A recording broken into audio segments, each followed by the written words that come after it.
সবাইকে বিয়ের সকালটাতে তোমাদের সাথে শেয়ার করেছি। তো চলে এসেছি বিয়ের রাতের ভিডিও নিয়ে এবং বিদায়ের কিছু অংশ নিয়ে তোমাদের সাথে। তো দেখতেই পাচ্ছ যে বর চলে এসেছে আমাদের, আর এই যে হচ্ছে আমাদের বর মশাই, আমাদের ডিনার বর। তো আমাদের বর আসন থেকে বাড়ির ডিস্টেন্সটা একটু ছিল, তো হেঁটে হেঁটে আসতে হচ্ছিলো। তো এনজয় করছিলাম আমরা সবাই মিলে খুব। টিনার কাছে খুব বেশি আমরা যাইনি, বাইরেই আমি ফটোশ্যুট করতে ব্যস্ত ছিলাম কিছু কিছু করে। তো বিয়ে বাড়ি বিয়ে রাতে সেরকম কোনো ক্লিপস আমি নিইনি। তো চলে আসছি বিদায়ের পর্ব নিয়ে। তো এই এই এই মানে সময়টা সত্যিই খুব কঠিন একটা মেয়ের কাছে। তার পুরো মানে কি বলবো, পুরো পুরো পৃথিবীটাই বলা যায় ছেড়ে আর একটা বাড়িতে নতুন করে জীবন শুরু করার একটা অংশ সবাইকে ছেড়ে যেতে হয়। হ্যাঁ জানি সবারই সাথে টাচে থাকবে, কিন্তু তাও একটা কষ্ট হয়।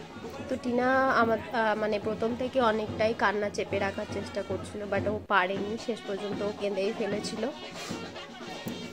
তো আমাদের বরের গাড়িটা একটু এগিয়ে গিয়ে দাঁড়িয়েছিল, তো সেই জন্য হেঁটে হেঁটে আমাদের ঠাকুর মন্দিরের কাছে গিয়ে প্রণাম করিয়ে তারপরে গাড়িতে উঠবে সেরকমভাবেই মানে কথা হয়েছিল। তো সেখানে গিয়েও সবাইকে দেখে টিনা কন্ট্রোল করার চেষ্টা করছিল যে কাঁদবে না, বাট কেঁদেই ফেলছিল বারবার করে। এই হচ্ছে মন্দির, আমাদের গোকুলচাঁদ বাড়ির মন্দির। তো দেখতেই পাচ্ছ যে সবাই মিলে মানে পেছনে পেছনে আমরা সবাই যাচ্ছি। আর ওর বাবাও মানে ওর সামনে দেখাচ্ছিল যে কাঁদছে না, কিন্তু আড়ালে গিয়ে কাঁদছিল। ওর বাবা কাকা সবাই খুব কেঁদেছে। আর সবাইকে দেখতে পাচ্ছ যে মুখগুলো সব ভার ভার, মুখগুলো একদমই ভালো নেই। হ্যাঁ, তো চেষ্টা করছিল টিনা কন্ট্রোল করার, কাঁদবে না, বাট কেঁদে ফেলছিল বারবার করে। তো চলে এসেছে গাড়ির কাছে, সবাইকে বারবার করে বলছিল ঠিক টাইমে চলে যাবে, ঠিক টাইমে চলে যাবে, হ্যাঁ দেরি করবে না একদম।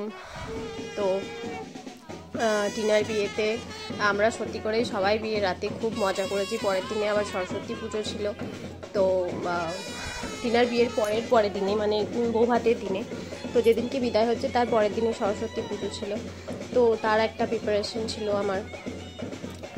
তো সরস্বতী পুজোর আগের দিনে ওর বিদায় ছিল। তো যাওয়ার সময় বারবার করে বলছিল যে সবাই বৌভাতে তাড়াতাড়ি চলে যাবে, দেরি করবে না একদম। আর সবাই মানে ও খুব কষ্ট পাচ্ছিল, বাট কাউকে শো করতে চাইছিল না যে ও কষ্ট পাচ্ছে বলে।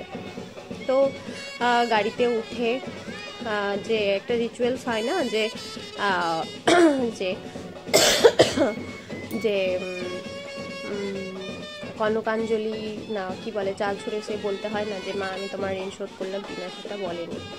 যাই হোক, তো তারপর গাড়িতে উঠে বললো যে আমি কনকাঞ্জলি দেবো না, মায়ের ঋণ কোনোদিন শোধ করা যায় না। তো ও কনকাঞ্জলি দেয়নি। তারপর গাড়িতে উঠে পড়লো। আর ওর বর সত্যিই খুব ভালো, খুব মিশুকে, আর সবাইকে খুব ভালোভাবে রেসপেক্ট করতে জানে। আর এতটুকু অহংকার নেই টিনার বর, টিনার তো নেই, টিনার হাজবেন্ডেরও নেই। খুব ভালো হয়েছে আমাদের টিনার বর, আমরা সবাই খুব এনজয় করেছি। তো লাস্টে দেখতেই পাচ্ছ এই জিনিসগুলো, মানে যাওয়ার আগের মুহূর্তটা খুবই কষ্টের।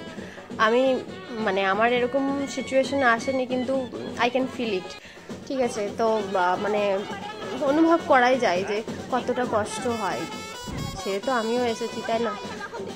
সব প্রত্যেকটা মেয়েরই একটা মানে এটা একটা খুবই দুঃখের সময়। তো যাই হোক, তোমরা পুরো ভিডিওটা দেখো, আর ভিডিওটা আমার ভালো লাগলে অবশ্যই সাবস্ক্রাইব করো। আরও নতুন নতুন ভিডিও আমি তোমাদের সাথে শেয়ার করব। তো পুরো ভিডিওগুলো আমার দেখো, স্কিপ না করে। ভালো লাগলে অবশ্যই সাবস্ক্রাইব করো, চ্যানেলটাকে লাইক করো, ঠিক আছে? পারলে বেল আইকনটাও ক্লিক করে রেখো নতুন নতুন আপডেট পাওয়ার জন্য। তো আমার ভিডিওটা যদি ভালো লাগে তোমাদের, তাহলে অবশ্যই শেয়ার করে দিও একটা, আর একটা লাইক করে দিও। আজকের পর্যন্ত এখানেই ভিডিওটা, পরের দিন আবার আমি চলে আসবো নতুন কোনো ব্লগ নিয়ে। এখন টাটা।